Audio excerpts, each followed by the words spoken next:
Do you like dragons? Because Capcom be dragging their balls across your face. Now that I got that out of my system, let's talk about Dragon's Dogma 2 and the release day disaster that has caused the game to be rated mostly negative in what was originally many people's Game of the Year candidate. It could still be, but let's dive into what the hell happened, as well as give a bird's eye view for the gaming industry as a whole. Things started to look bleak before the game even came out. Graphics benchmarks were released, and the game showed uncharacteristically bad optimization. If an RTX 4080 is showing some trouble at 1080p, then there's a problem, but at least that can be patched out eventually. So the game stayed quiet, let the reviews come out, let the hype increase, and then BAM!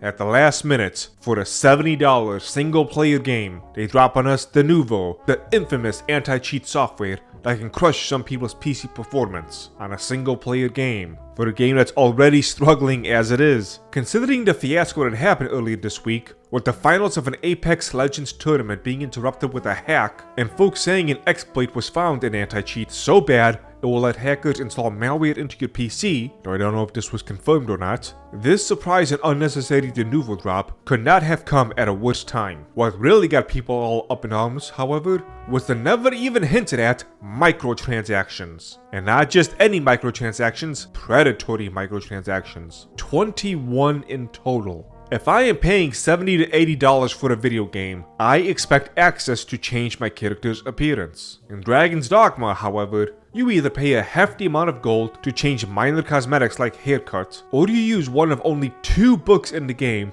to change almost everything else, including things like height. To do more than that, well, you gotta pay up. It's become industry standard at this point for single player games that you just throw in a magic mirror for players to change their looks. To charge a hefty amount of gold for minor cosmetics and limit the major changes to just 2, that's too much. Another item that may be predatory in a different way is the makeshift jail key. I have not played, so I don't know if this is true. Let me know if I'm mistaken about this in the comments. But when you get thrown in jail, there's a pot in the jail with you, and if you break it, you get a key that you can use to get out. But Dragon's Dogma sells you this key as well? This makes no sense to me. If you get a free key when you're in jail, why would they offer you to buy another key? This feels predatory in the sense of you're potentially taking advantage of a new player's ignorance. Again, if there's some detail I'm not understanding, like not all jails have the pots, let me know. Next. A lot of people, myself included, liked what the game had to say about fast travel, in that if players feel the need to fast travel,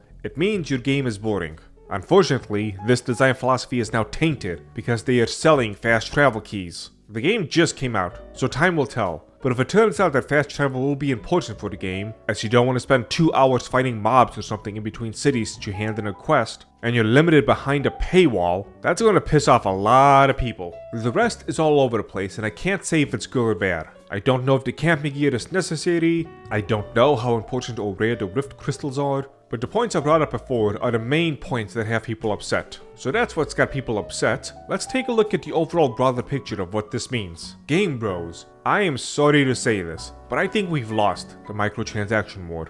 You want to talk about unnecessary, character editors, getting out of jail, fast traveling? These are not things that should have a real world price tag on. What's really sad is, I'm willing to bet that the makers of Dragon's Dogma, you know, the people with actual love and care for the game, they probably didn't even want this. It was more than likely some filthy suit high up in Capcom that decided this. I don't want to imagine how heartbreaking it must be to take this game that you've been waiting to make for 12 years now and have it be review bombed so hard because of nothing you even did.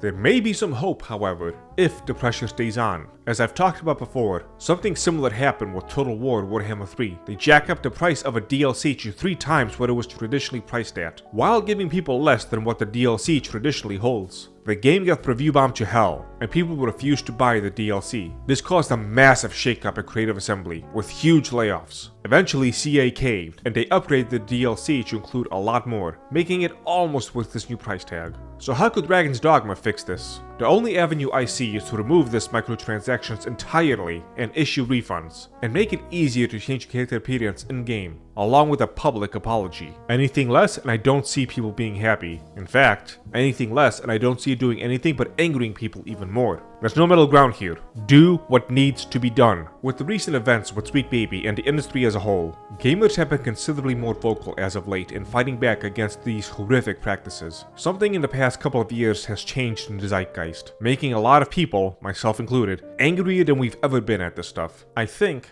after the massive successes of Elden Ring and Baldur's Gate 3, after gamers got a taste of what was possible when you remove the money-hungry suits and inject love into a product, that shoddy, lazy, rushed pieces of work, coupled with endless microtransactions, have just pushed too many people over the edge. You don't need to screw people to be successful. Dragon's Dogma was already, by anyone's account, well on its way to being a best-selling Game of the Year contender that was set to make you hundreds of millions of dollars. Why did you have to risk throwing it all away over essentially nothing? Was a tiny fraction more money really worth this? Now, I know my humble little tea shop is not making as much money as you big fancy city folk in your AAA games, but here's a piece of advice that may go a long way for you. A couple of months ago, while dealing with the constant increase in inflation, I took a look at my prices to determine if I can afford raising them yet again. I decided to take a bold move, and instead of raising the prices, I lowered them, to help give people a bit of relief from the economy, and to generate some goodwill with people by doing that. And you know what? It worked. The goodwill helped drive an increase in sales, with people telling me they purchased some more tea just because of the nice gesture I did for people. There is a point where charging more money will see you get less overall revenue, and that charging less will actually see you make more. With how many people have requested a refund so far from your game, it's safe to say, Capcom, that you have crossed that Rubicon. If I were to try and be fair, however, I should bring up that in the original Dragon's Dogma, there was also some microtransactions, and in that game it cost 5,000 Drift Crystals to change the character's appearance. It's been 10 years since I've played that game, and I don't remember much. But could this also be a case of the game not really changing what it does, and only us, the players, who have shifted our tolerance to what is acceptable and what is not? Or am I trying too hard to deliver some copium when there's no need for it? Again, let me know in the comments below so you can help feed the algorithm. Did I say help feed the algorithm? I meant I cared about what everyone has to say. Do you like how I subtly put in an ad placement for my store in the video itself, tying into what I was saying? If you appreciate that clever form of advertising, as well as the joke I made in the beginning that I spent way too much time laughing at, then support me by buying yourself some tea over at the Dragon's Treasure, a haven for anime and tea lovers. We're adding more and more waifus to our collection, and you can see several of those waifus down below. So find your favorite waifu and buy it today, no microtransactions included. If you don't like tea, buy some for somebody else as a gift. Or maybe check out our Dragon's Wings program, where you can help support this channel and what we do.